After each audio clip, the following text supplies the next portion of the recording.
अरिहन्ताणम्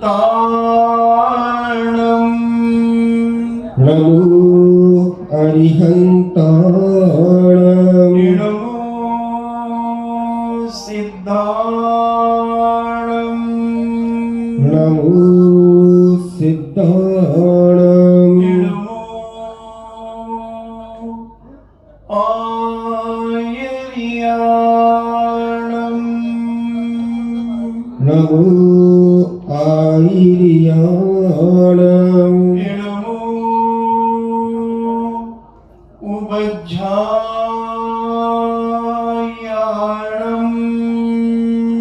नमो उवज्झायाणम् नमो लोये सव्यसाभूणम्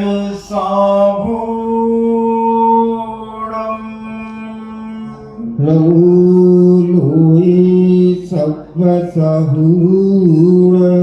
पंच परमेष्टि भगवान की जय। अहिंसामयी वीतराग विश्व धर्म की जय। देवादिदेव 1008 आदि ब्रह्मा आदिश्वर श्री आदिनाथ भगवान की जय।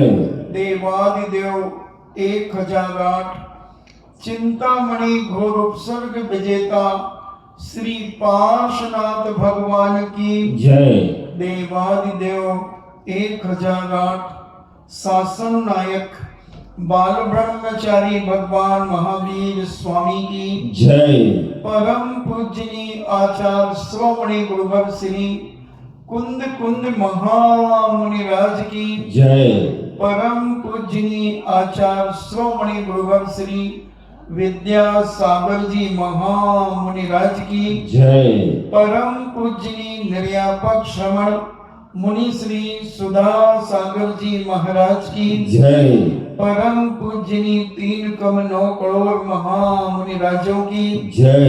तपोदय अतिशय क्षेत्र की जय। परम पूज्य श्री गंभीर सागर जी महाराज की जय। चर्चा चल रही है। कभी कभी पापी भी दंड देने के लिए तैयार हो जाता है।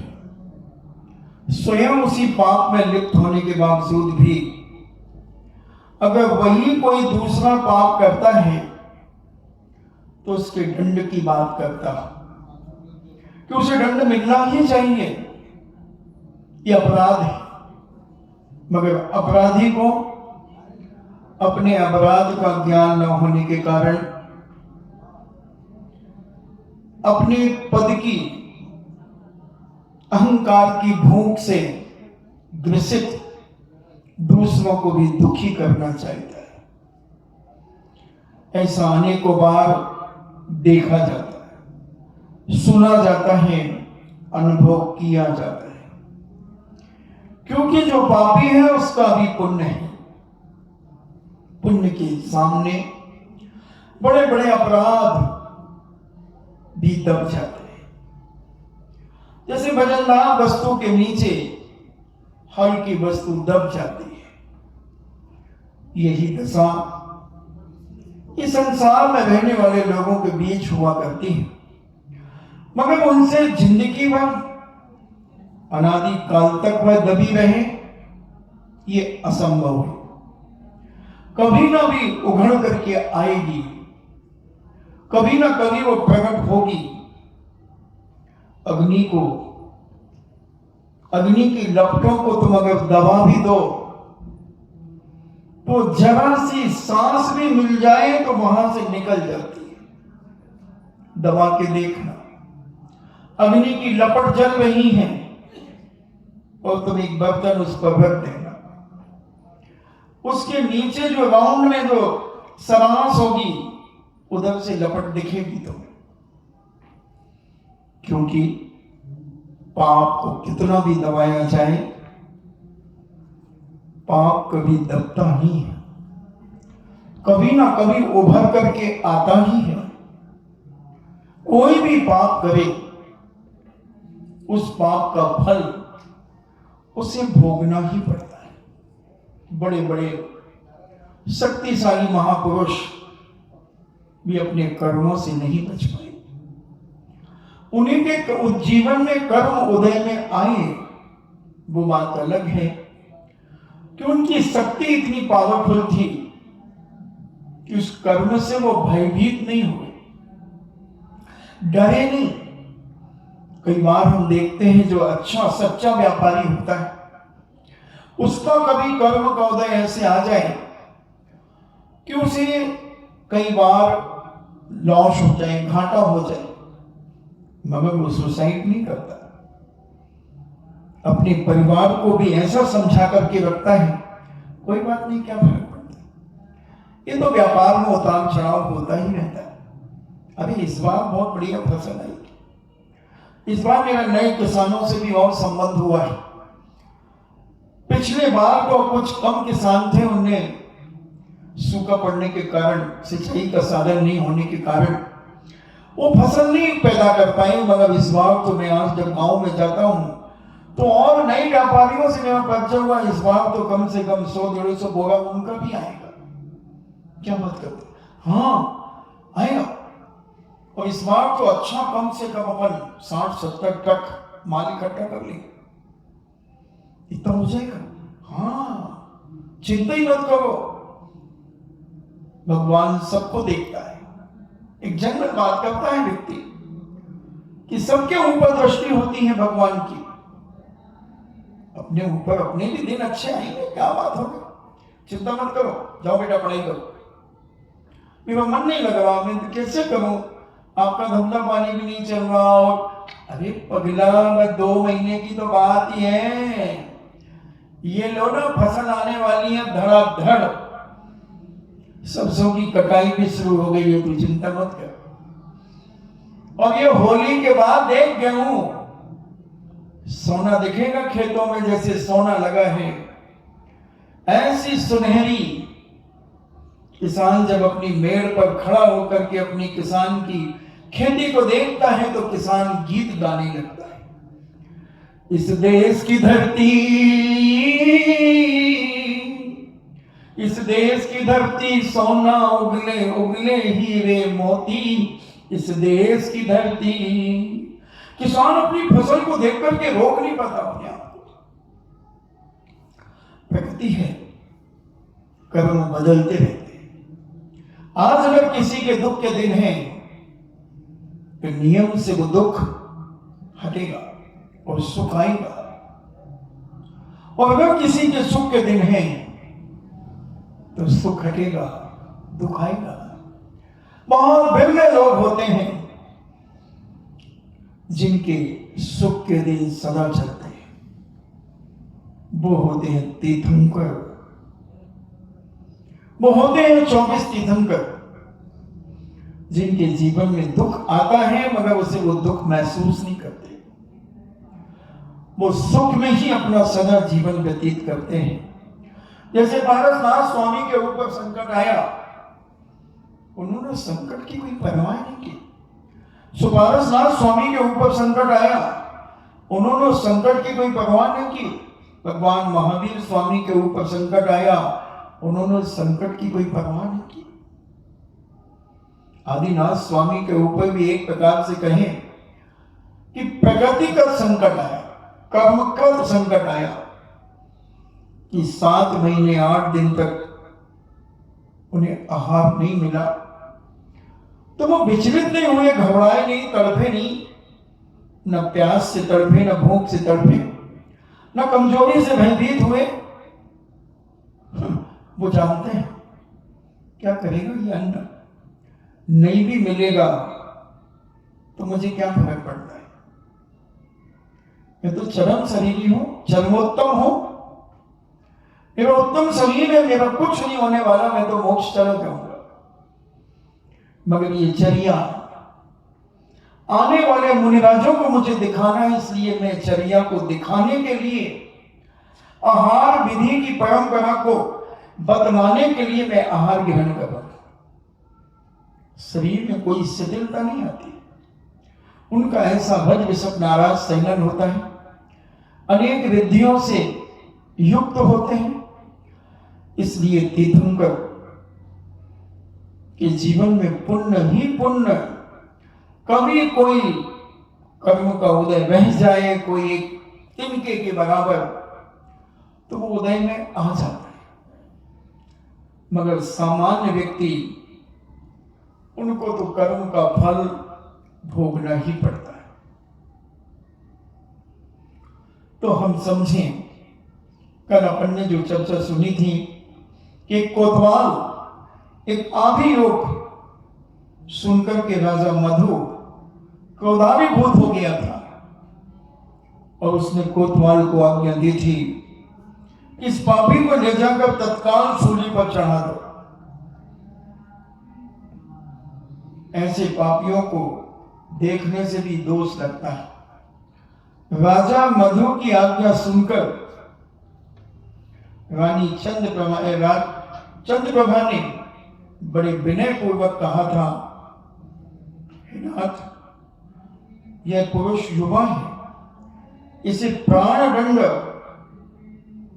देने की क्या आवश्यकता है, क्यों देते हो? इसने ऐसा कौन सा गलत अपराध कर दिया है? ये अपन चर्चा सुन चुके थे। ये उच्छिष्ट वस्तु के सदृश होती है, उससे धन धान्य आदि संपदा का विनाश हो जाता है। पर स्त्री, जब चंद्रप्रभा को इसका प्रति उत्तर देने का समय मिला, उसने कहा, हे महाराज, आप तो प्रकांड शास्त्र देता है, विद्वान है, जब आप पाप पुण्य के स्वरूप को जानने लगे हैं तो मेरा हरण क्यों किया? मेरा हरण क्यों किया? क्या आपने मेरे पिता गृह जाकर मेरे साथ पानी क्यों नहीं किया था? क्या आपने मेरे पिता के घर जाकर के मेरा पानी ग्रहण किया था? यदि नहीं किया तो आपने मेरे सतत्व को भंग करने का अपराध क्यों किया? बताओ। उस समय राजा मधु को मानो काठ मार गया हो, यानी पैरालिसिस हो गया हो, सन्न पड़ गया राजा मधु, तिल मिला गया अंदर से। तो जिसको मैंने अपनी बिल्ली समझ लिया था, वही आज मेरे सामने म्याऊं कर रही है, वही मेरे सामने दहाड़ रही है। मैं तो सोच रहा था कि मेरी हो गई, मैं जैसा नचाऊंगा, जैसी कठपुतली बनाकर किसके जीवन के साथ खिलवाड़ करूंगा, ये कुछ नहीं करेगी, कुछ नहीं कहेगी, कुछ नहीं करेगी, सब सहन करेगी। मगर आज इसने जो तमाचा मारा है मुझे, मैंने बड़े बड़े योद्धाओं के तीर सहन किए हैं, वो तीर तो खून निकल जाने के बाद घाव भर जाता है, मगर इसने जो तीर चलाया है, वाक युद्ध इसने जो लड़ा है, वाणी से जो मुझे झंकोरित किया है, वह क्या उत्तर देता बेचारा? उसी समय उन्हें वैराग्य हो गया। जो कम में सूरा सो धम में सूरा। जो कर्म के मैदान में कूद सकता है, वो धर्म के मंच पर भी आकर के अपनी आत्म साधना कर सकता है। एक स्त्री ने जो जवाब दिया, उस स्त्री के प्रश्न का उत्तर न होने के कारण उन्होंने समझ लिया कि मैंने बहुत बड़ा अपराध किया है। सबसे बड़ा व्यक्ति महान वो माना जाता है जो अपनी गलती का एहसास कर लेता है, जो अपनी गलती को पहचान करके उस गलती को दोबारा नहीं करता, वो सबसे महान माना जाता है। और राजा मधु अपनी धर्म पत्नी की 2-3 बातों को सुनकर के इस संसार को असार मानने लगे। समझ में आ गया उन्हें कि संसार एक पाप का घर है, ये संसार एक कीचड़ का दलदल है, इसमें उतरना कितनी भी सावधानी से उतरा जाए, इसमें फिसलन तो है, कितना भी संभल करके चलो फिसलेंगे और उन्हें वैराग्य उत्पन्न हो गया। वे अपने दुष्कृत्यों पर विचार करने लगे कि मुझ पापी ने अपने दोस्त की पत्नी, अपने साधारणी राजा हेमवत की पत्नी चंद्रप्रभा को अपनी रखेल बना दिया, उसके साथ हमने व्यभिचार कर लिया। और राजा हेमवत की क्या दशा हो रही होगी, क्या स्थिति हो रही होगी। दिखता है, हमारा धर्म कहता है किसी को मन दुखाना, किसी का मन दुखाना पाप है। मैंने तो राजा हेमवत का ही क्यों, उसके पूरे परिवार का दिल दुखाया। मैंने अपनी इज्जत को जमीन पर गिरा दिया। चारों तरफ से मुझे, मेरी प्रजा भी मुझे थू थू कर रही है। मेरे संगी साथी राजा, जो मैंने बसंत ऋतु में बड़े मान सम्मान से जिन्हें बुलाया था, जब उन्हें पता चला कि मैंने राजा हेमवत की धर्म पत्नी यानी मुख्य पटरानी चंद्रप्रभा को अपनी पटरानी बना लिया है, तब वो बोले कुछ नहीं मेरे प्रभाव के कारण, मगर उनकी मानसिकता में जरूर विकृति आई होगी। उनकी प्रजा को जब ये मालूम चला होगा कि हमारे राजा के मित्र जो राजा मधु हैं, बहुत बड़े योद्धा हैं, न्यायप्रिय हैं, विद्वान हैं, शास्त्रोक्त युक्त बातों को कहते हैं, और आज उन्होंने इतना बड़ा पाप कर लिया है, अपहरण कर लिया है। धिक्कार है मुझे। राजा मधु अंदर ही अंदर जलने लगे। अंतो डज्झामी, अंदर ही अंदर वो भयभीत होने लगे कि हे भगवान, क्या ये कर्म मुझे माफ करेगा। देखना एक धर्मात्मा सम्यक दृष्टि, क्योंकि गलती तो सबसे होती है। पंचम काल है, चतुर्थ काल में भी गलतियां होती थी, पंचम काल में भी होती थी। तभी तो प्रायश्चितों की व्यवस्था है, दंड व्यवस्था है। ये तो भगवान आदिनाथ स्वामी के समय से दंड व्यवस्था थी। हाँ माधिक, ये 3 प्रकार के दंड देने की व्यवस्था थी। हाँ, अगर किसी ने कोई गलती कर दी तो उस समय 5 कुलकुलों तक, हाँ तुमने ऐसा किया,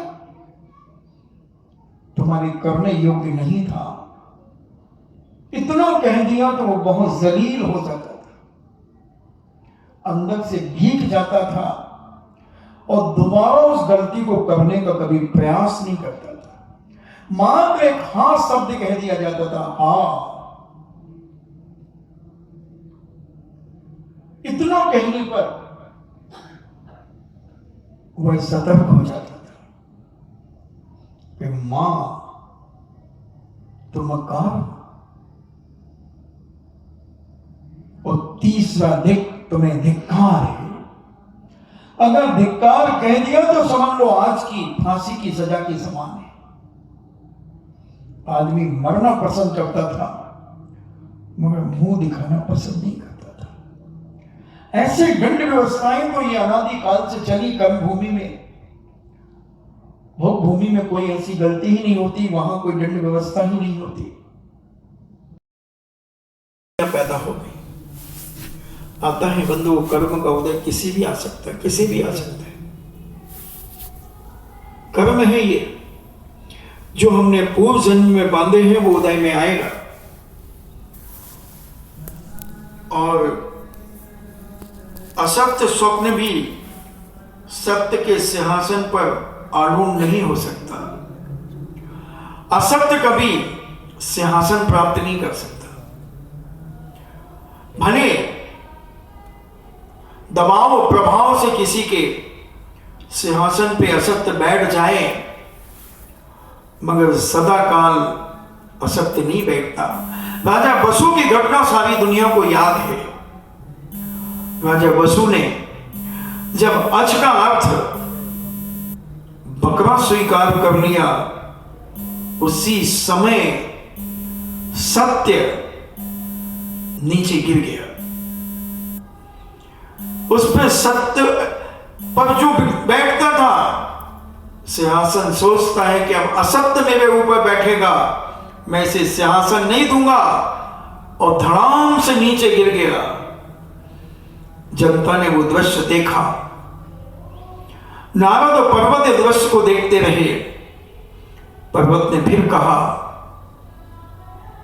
नारद ने कहा कि राजन, आपके मुख से ये असत्य शोभा को प्राप्त नहीं हो रहा है।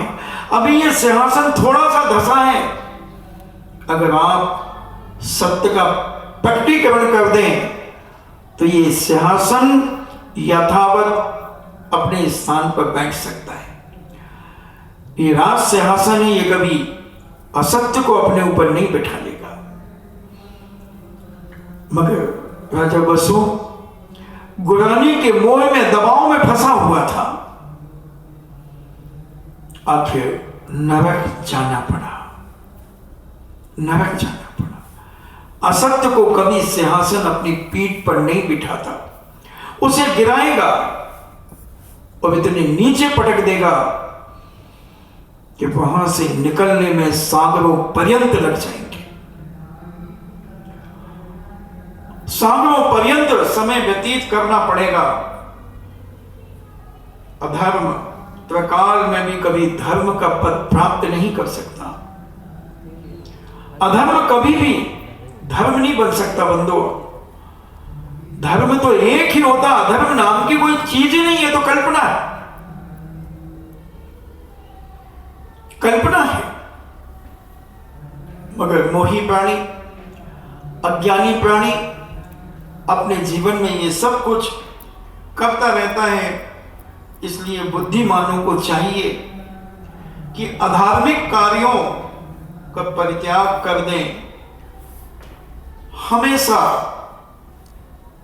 अधर्म का त्याग कर दें। अधार्मिक क्रियाओं का त्याग करके अपने जीवन में धर्म का जीवन को प्रचारित करें। इस देह की उत्पत्ति माता पिता के रज और वीर के मिलने से बनती है। यह मलमूत्र आदि के अशुचि स्थानों में रहकर निंद द्वार के द्वारा बाहर निकाला जाता है। जब यह अपवित्र शरीर 7 धातुओं से, अस्थि, चर्म, पिंड से, तो इसे देखकर मोह कैसे उत्पन्न हो जाता है।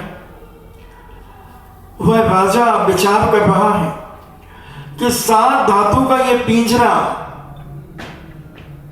मुझे कैसे, इससे राग हो गया, मैं कैसे राग करने लगा।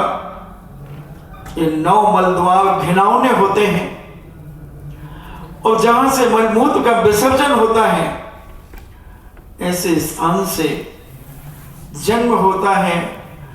धिक्कार है मेरे मोह को, धिक्कार है मेरे जीवन को, कि मैं किस प्रकार की अवस्था में रहकर, एक इतने बड़े राजा पद पर रहकर के मैंने ऐसा निंदनीय कार्य किया जो मुझे नहीं करना चाहिए था।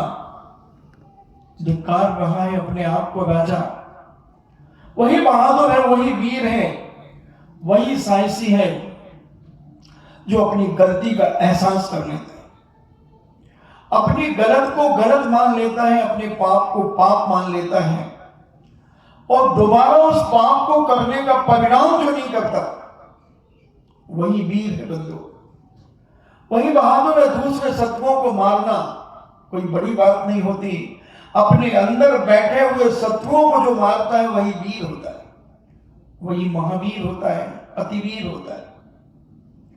राजा मधु अपने आप से गिलानी से भर गया, घृणा से भर गया। अब उसके अंदर ये बात घर कर गई कि मैंने बहुत बड़ा अपराध किया है। यह संसार की घोर विचित्रता है। क्या मेरे अंतःपुर में रूपवती रानियां नहीं थी? वो अपने आप से प्रश्न कर रहा है कि चंद्र प्रभा से क्या समान रूपवती रानियां मेरे अंतःपुर में नहीं थी? फिर मेरे द्वारा पर स्त्री का सतीत्व कैसे भंग हुआ? बहुत सुंदर सुंदर जवान राजकुमारियां थी, रानियां थी मेरी। नई नई राजकुमारियों से मैंने पानी ग्रहण किया था। मेरी दासियां बहुत सुंदर थी, मगर मैंने परिस्त्री का सतीत्व भंग किया है। मैंने इस भाव में जैसा उद्यम उपार्जन जो किया है, उसका तद्रूप फल तो भोगना ही पड़ेगा। जो गलती मैंने की है, उस गलती को मुझे भोगना ही पड़ेगा, नियम से भोगना पड़ेगा। इस प्रकार विषयों से विरक्त होकर विषयों की निंदा करता हुआ राजा मधु संसार की असारता को पहचान गया और गूढ़ विचारों में चला गया, गहन विचारों में चला गया, चिंतन मनन में चला गया। उसके वैराग्य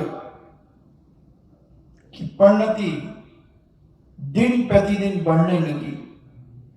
उसने उसी समय प्राण दंड प्राप्त अपराधी को मुक्त करने की आज्ञा दे दी। फौरन उसने कोतवाल के पास खबर भेजी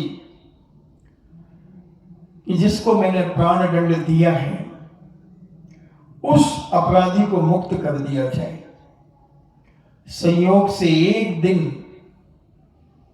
एक निर्ग्रंथ दिगंबर मुनि आहार के लिए नगर में भ्रमण कर रहे थे और भ्रमण करते करते राजमहल की ओर आए। उन्हें देखकर राजा मधु विनय पूर्वक उनके निकट चला गया। राजा मधु ने मुनिवर की 3 प्रदक्षिणा देकर अनुरोध किया, हे प्रभु तिष्ठो तिष्ठो तिष्ठो, आहार जल शुद्ध है। तत्पश्चात उसने मुनिराज को जंतु रहित आसन पर यानी प्रासुप स्थान पर बिठाया और बड़े भक्ति भाव से उनके चरणों का पाद प्रक्षालन किया। उनके चरणों तक को अपने मस्तक पर लगाया। अपन पाद प्रक्षालन तो कर लेते हैं, मगर कितने लोग हैं जो गंधोदक मस्तक पर नहीं लगाते? बहुत सारे नहीं लगाते। जितने ये बाद में जाते वो लगाते हैं क्या? फिर नवदा भक्ति कहां हुई उनकी? नवदा भक्ति तो उसकी हुई जिसने पूजन की है। जो भी आहार दे रहा है, फिर तो तुमने दे दिया उठा करके, तुमने नवदा भक्ति से आहार थोड़ी दिया है। नवदा भक्ति का मतलब है कि पहली भक्ति पड़गवन से लेकर के और पूरी पूजन गंधों तक, उच्च आसन, मन शुद्धि, वचन शुद्धि, कार्य शुद्धि, सारी नवदा भक्ति है। तभी आपको पूरा आहार दान का पुण्य मिलेगा। पूरे समय रहिए वहां पर भक्ति में। भले तुम एक गिलास लेकर के वापस लौट आओ, कोई बात नहीं, तुम्हें पूरी नवदा भक्ति का पुण्य मिलेगा। एक गिलास लेके आ जाओ, कोई बात नहीं, आपको काम है, उसमें कोई दोष नहीं है। और बीच में जाकर के तुम देने चले गए तो तुम्हारी तो भक्ति हुई नहीं, एक भी भक्ति नहीं हुई। मात्र तुमने मन शुद्धि, वचन शुद्धि, कार्य शुद्धि बोल दी। वो कई तो बोलते ही नहीं भीड़ में। अभी तो चलो भीड़ नहीं है, जब भीड़ होती है, हमारे यहाँ तो वैसी बहुत कंट्रोलिंग होती है। हाँ, ये उंगली तो ऐसी चलती जैसे इसमें स्प्रिंग लगा हो, 1 मिनट में यूं। तो हमें तो कोई चिंता नहीं है। मैं तुम्हारी चिंता बता रहा हूं, महाराज को भी कोई फर्क नहीं पड़ता। आज ही सुबह प्रवचनों में बताया। मगर तुम्हें फर्क पड़ता है कि तुमने क्या मान करके दिया है, क्या माना तुमने। आहार दान दिया है तो तुम्हारी नवदा भक्ति तो है नहीं। अगर ऐसा भोजन लेना होता जैसा तुम दे देते हो बीच में जाकर के, तो आदिनाथ को फिर इतने 7 महीने 8 दिन घूमने की जरूरत क्या थी। भोजन देने वाले तो बहुत से, क्या नहीं दे रहे थे वो, नवदा भक्ति नहीं कर रहे थे। इसलिए अगर आप चाहो तो सुन लो, पहले जाकर के अपने पादों को प्रक्षालन करो स्वयं के, फिर पूज मुनिराज का जहां गंधोदक रखा हो उसी गंधोदक को लगाओ, हाथ जोड़ करके शुद्धि बोलो, उसके पहले मन में बोल दीजिए उच्चासन, मैं आपको भक्ति का पूरा फल दिलाना चाहता हूं कि तुम आहार दान देते हो, भक्ति करते हो, मगर पूरी नहीं करते। जैन दर्शन पूरा मैथमेटिक्स का एक गणित है। आपने गणित स्टार्ट किया और आधा गणित छोड़ दिया, फिर तुम्हें उत्तर, इसका उत्तर तो यार 20 आता है। तुमने पूरी विधि का नहीं कि आधा किया, नीचे लिख दिया उत्तर 20, और बताओ पूरे नंबर मिलेंगे कि आधे? आधे मिलेंगे। उसी प्रकार आपने आधा कार्य किया है तो आपको पुण्य भी आधा मिलेगा। बताओ ना, आप मन में कह दो उच्चासन। और अगर और अच्छा करना है, मन में 8 मार्ग चढ़ा दो जिसमें माहौल डिस्टर्ब ना हो, धीरे धीरे एक एक करके बोल दो, ओम से जब हम चंदन आदि धीरे धीरे से बोल दो, फिर देखो तुम्हें कितना आनंद आता है। विधि का बहुत बड़ा आनंद है। तो ऐसा राजा ने गंधोदक चरणोदक अपने मस्तक पर चढ़ाया। मुनिराज की पूजा वंदना कर राजा ने अपने को पवित्र किया। तत्पश्चात रानी चंद्रप्रभा के संग पापों का प्रत्याख्यान करने के लिए महाराज मधु ने नवदा भक्ति के साथ उन्हें आहार दान दिया एवं अगाध पुण्य का संचय किया। जब मुनि का निर्विघ्न आहार हो गया तो आहार दान के प्रभाव से राजा मधु के राजमहल में पंचाश्चर्य हुए, रत्नों की वर्षा हुई और वस्तुतः शुद्ध भाव से किए हुए कार्य में ही सफलता अवश्य मिलती है। मुनिराज आहार ग्रहण करने के उपरांत वन की ओर विहार करके चले गए। कुछ समय के बाद घातिया कर्मों का नाश कर उन्हें केवल ज्ञान की प्राप्ति हो गई। वनपालों ने आकर के राजा मधु से कहा कि महाराज की जय हो। महाराज, जिन मुनिराज को आपने आहार दान दिया था उन्हीं मुनिराज को कुछ दिनों से उद्यान में विराजमान थे और आज वो 5 हजोर धनुष ऊपर चले गए, उन्हें केवल ज्ञान की प्राप्ति हो गई है। ऐसा शुभ समाचार सुनकर, केवल शुभ संवाद सुनकर राजा मधु की प्रसन्नता का पारावार न रहा। वे गज के ऊपर आरूढ़ होकर नगर निवासियों के संग मुनि की वंदना करने के लिए बड़े जोश और होश और उत्साह के साथ चल पड़े। केवली भगवान को देखते ही राजा मधु ने अपने हाथी से उतर करके और संपूर्ण राज चिन्हों को उतार करके उनका परित्याग कर साष्टांग नमस्कार किया। आशीर्वाद में भगवान के मुख से सद्धर्म बिंदुरस्तु निकला, सच्चे धर्म की वृद्धि हो। उस समय राजा मधु पृथ्वी पर बैठ गए। पृथ्वी पर बैठ गए और मुनिवास से निवेदन किया, ने केवली भगवान से निवेदन किया, हे स्वामी, आप मुझे जिन धर्म का वास्तविक स्वरूप क्या है यह मुझे समझाइए। मुनिवास ने कहा, हे राजन, जिन्हें भगवान द्वारा कहा हुआ 10 प्रकार के धर्मों का मैं संक्षेप में वर्णन करता हूं। 10 धर्म उत्तम, क्षमा, आर्जव, मार्दव आदि, इनकी व्याख्या भगवान के केवल ज्ञान के सर्वांग से दिव्य ध्वनि खिलने लगी और उन्होंने धर्म का स्वरूप सुनकर, क्योंकि आपको 10 धर्म की बताने की कोई जरूरत नहीं है, हमने 10 धर्मों की व्याख्या कम से कम 5-6 महीनों में की है। लोग तो 10 दिन में 10 धर्म सुना करके खत्म कर देते।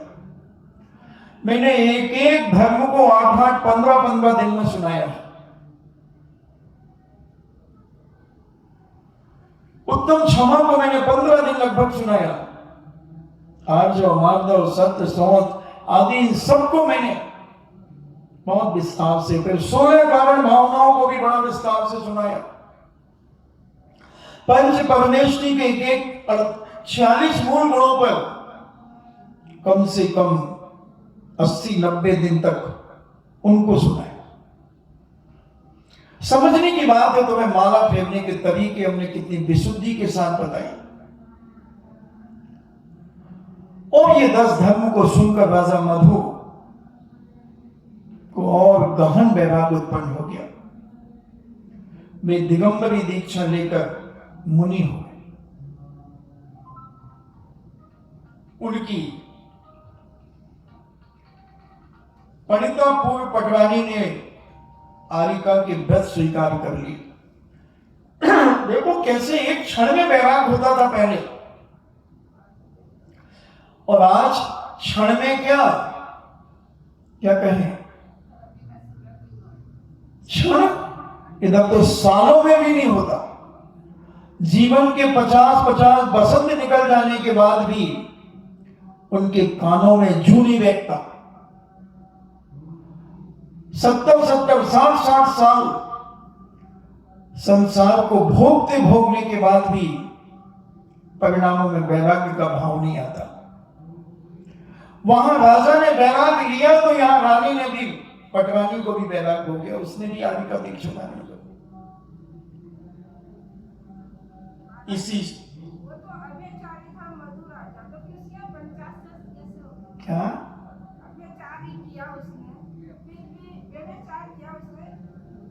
अरे तो व्यभिचार जब किया तो उसकी निंदा करना तो कर ली, पश्चाताप तो कर लिया। क्या बात हो गई, अंदर से गिलानी पैदा तो कर लो अपनी गलती की। सारे लोग हाथों में उठा लेंगे। फूलन देवी ने एक साथ 15-15 बीसों को भूंजा था, मगर अपनी गलती स्वीकार करनी कि मैंने भूंजा, क्यों, किस कारण से भूंजा ये भी बता दिया तो सरकार ने उसे सांसद का टिकट दे दिया और जनता ने उसे सांसद बना दिया, जिता दिया चुनाव में।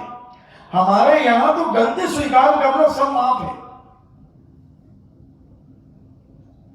बस आपने जो गलती की, क्यों की, कारण बता दो, उसका प्रायश्चित ले लो। होती है, गलतियों का पिंड है इंसान।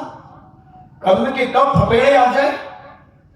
समन्वय स्वामी को भस्म व्याधि रोग हो गया, वो तो समाधि लेना चाह रहे थे, मगर गुरु ने कहा नहीं, तुम जाओ, जैसे चाहो अपनी भूख को शांत कर दो, मुनि पर छोड़ दो। और भूख शांत होने पर पुनः मुनि पर ले लिया, प्रायश्चित ले लिया।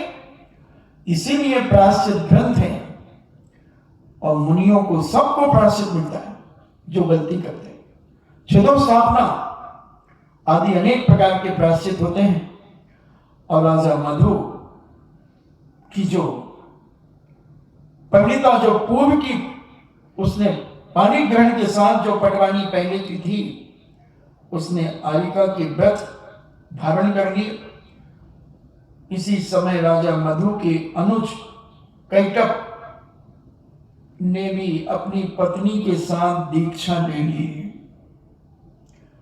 दोनों भाई थे, एक भाई को राजा बनाया था, एक को युवराज बनाया था। और केटव मुनि एवं उनकी यारिका चंद्रप्रभा ने देखा कि अब तो दोनों ओर से भ्रष्ट हो गई है। कारण प्रथम पति तो विवाह में उन्मत्त हो गया है। अब देखना चंद्रप्रभा के मन में उथल पुथल चल रही है कि मेरा जो हेमरथ पति था वह तो मेरे विवाह के कारण विच्छिन्न हो गया है, उन्मत्त हो गया है, पागलों जैसे उसकी दशा हो गई है। और जिसके साथ मैंने रमण किया वह दीक्षा को पा गया है, वह दिगंबर मुनिराज हो गया है। तब उसने भी श्रद्धा पूर्वक आलिका के व्रत ग्रहण कर लिए। अब तुम कहोगे लो उसने कैसे कर लिया? अपनी गलती एहसास करना। जैन दर्शन तो कहता गलती अंजन चोर जैसे, सातों विष्णु में पारंगत, सातों विष्णु में पारंगत अंजन चोर, और एक अंतर मुहूर्त में केवल ज्ञान प्राप्त कर लिया। और उस चंद्रप्रभा ने भी दीक्षा धारण कर ली। इस प्रकार सब जीवों ने गुरु भक्ति में दग्ध चित्त होकर तपस्वरण एवं जैन धर्मों के शास्त्रों का स्वाध्याय करने का संकल्प कर लिया। हे भगवान, हम भी इस जैन दर्शन की महिमा को पढ़ेंगे, हम भी सुनेंगे, जानेंगे, समझेंगे कि आखिर इस जैन धर्म में ऐसा क्या है कि हमारा राजा, हमारा युवराज, हमारी पटरानियां ये सब दीक्षित हो गए। क्या कमी थी इनके पास? रूप इनके पास था, वैभव इनके पास था, हुकूमत इनके पास थी, बल इनके पास था, फिर आखिर क्या था जो इन्होंने इस सब को छोड़ दिया? जनता विचार कर रही है और ऐसा कैसा योग आया कि ये समाधि करके ये सब स्वर्ग को प्राप्त हुए। चंद्रप्रभा के जीव ने देवांगना की अवस्था को प्राप्त किया और राजा मधु के जीव ने देव के साथ दीर्घ काल तक सुख भोग किया। राजा मधु भी स्वर्ग गया और वह चंद्रप्रभा भी देवांगना की अवस्था में राजा मधु की ही देवी बनी और राजा मधु ने उनके साथ बहुत सागरों पर्यंत जीवन व्यतीत किया। उसके पश्चात हरिपत्तन नगर के राजा हरि की रानी हरिवती से कनकमाला नाम की पुत्री उत्पन्न हुई।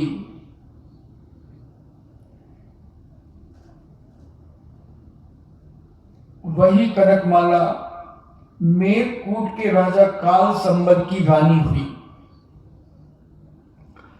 काल संबर की रानी हुई। राजा मधु का जो जीव तपस्वरण के प्रभाव से 16वें स्वर्ग में देव हुआ था, वह नारायण श्री कृष्ण की स्त्री रुक्मणी के गर्भ में आया। राजा मधु का जीव रुक्मणी के गर्भ में आया है और चंद्रप्रभा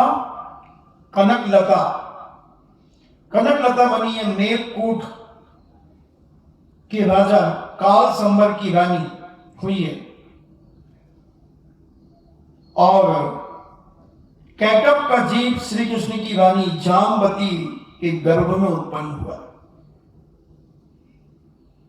राजा हेमरथ का जीव आप ध्यान से मरण कर चिरकाल तक निम्न योनियों में परिभ्रमण करता हुआ धूमकेतु नामक असुर जाति में, असुर जाति के देवों का नायक दैत्य हुआ।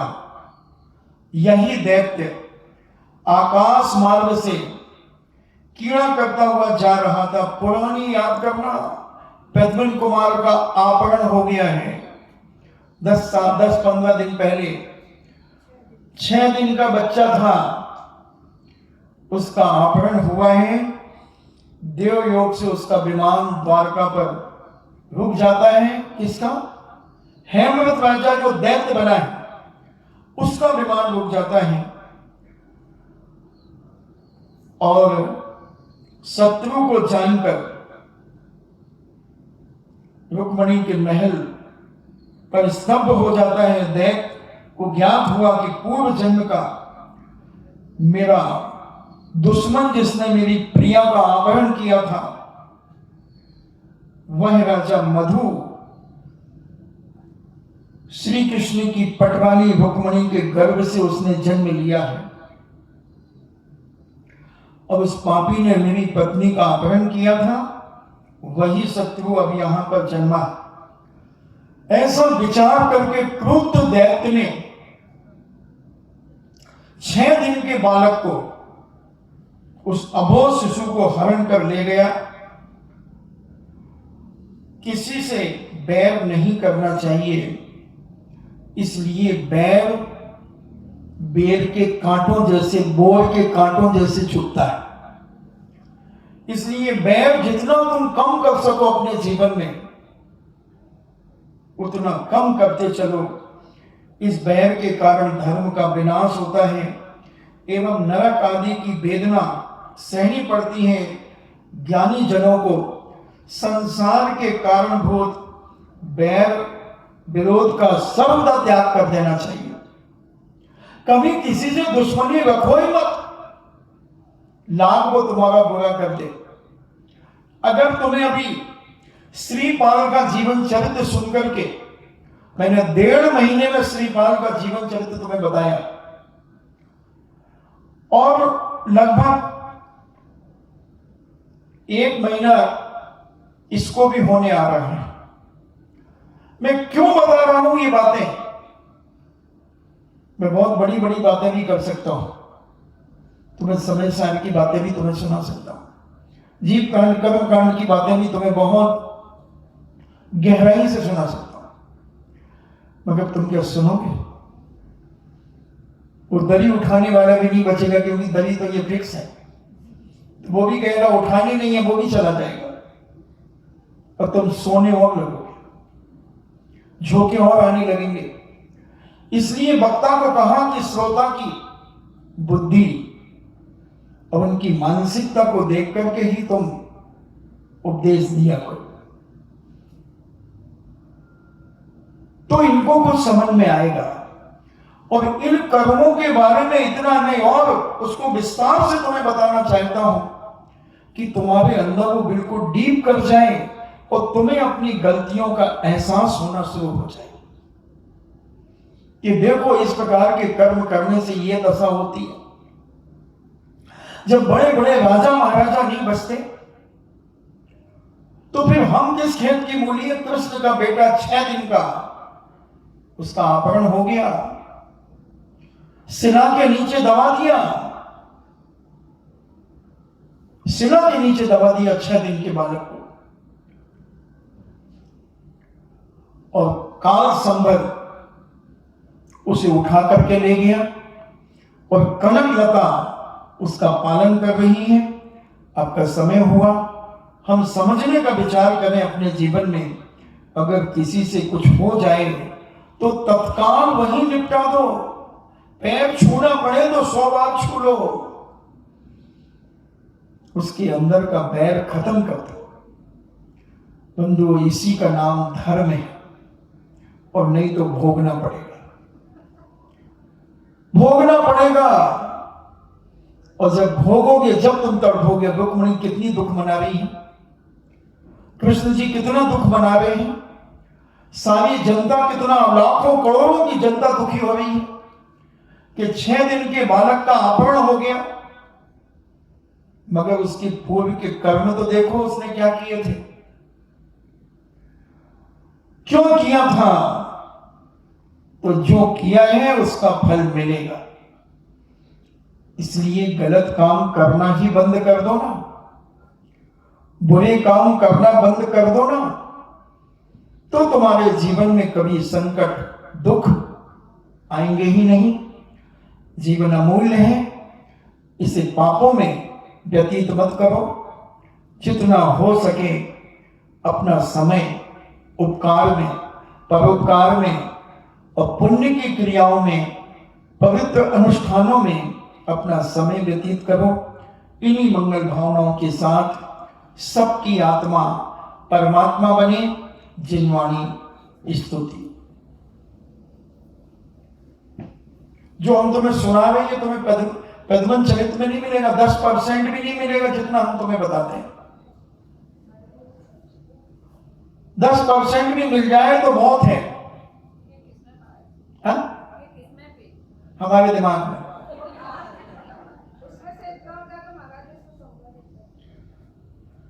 जिनवाणी के ज्ञान से सूझे लोकालोक, सुवाणी मस्तके धरो सदा देते हूँ धोख। हे जिनवाणी भारती तोह जपो दिन रे, जो तेरो सरना गहे सो पावे सुख चैन। देव भजो अरिहंत को गुरु सेवा निर्ग्रंथ, दया धर्म पालो सदा यही मोक्ष का पंथ। नौबार नमोकार सबका गले अहंकार।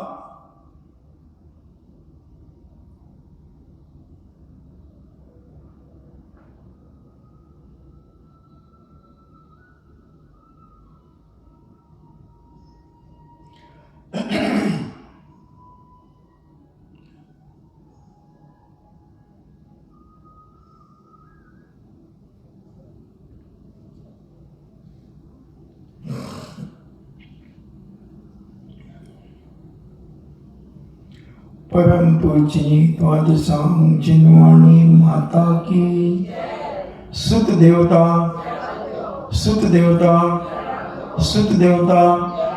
जैनम जेतु शासनम, जैनम जेतु शासनम, जैनम जेतु शासनम।